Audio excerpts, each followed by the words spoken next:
So the very first thing on the list is educate yourselves on what poor mental health is. So what the different conditions are and how to recognise them, because actually some can be really, really difficult to spot. Employers still have a duty of care. This means that they must do all they reasonably can to support their employees' health, safety and well-being. And to do that, you must understand poor mental health.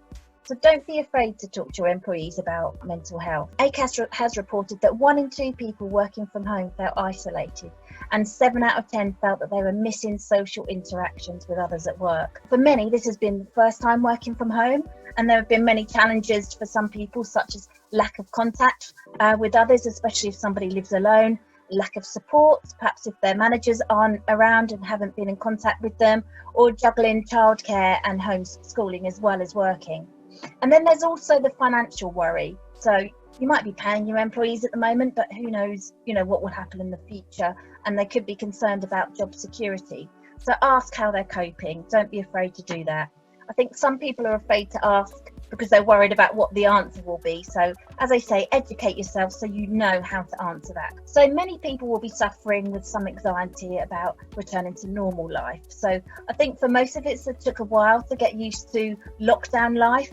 And now we have another challenge to deal with in terms of returning, albeit slowly, to normal. So change is a trigger for stress, and it affects different people in different ways. So, if you find that someone is behaving slightly differently, or perhaps, they turn up to work a bit late, or they're looking a bit unkempt or something like that, that could be a sign of stress. So it's really important to talk to that employee and offer some support. As I say, it's important to recognise that not everyone deals with a crisis in the same way. So Louise Newby, who's on the call today, she's from 3 Eggs Mental Health Training, and she's likened this anxiety to similar to loss. So you've got the loss of time spent with your family if you've returned to work.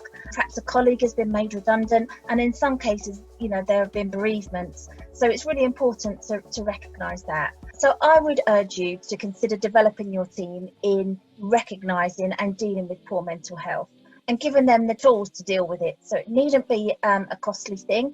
I'm a mental health first aider myself, and the training I undertook really has been invaluable, not just in my working life, but at home and with my friends as well. It's made me feel much more able to support people, and it's given me those tools to know what to say and what action to take. There's many providers out there, and as I say, there's Louise on the call with 3 Eggs Mental Health Training, who we're working in partnership with. Their training's online at the moment, obviously, so it's really easy to access the courses. So it needn't be full mental health first aid training, even just a half day or a couple of hours course, and appointing 1 or 2 mental health champions is a really, really good start. It also shows your employees and your team that you're taking poor mental health seriously and their well-being seriously. So to create a mental health awareness in your organisation. So for example, Mind, if you look at mind.org.uk, they supply wellbeing action plans. So you could ask your employees to create action plans, and it just gets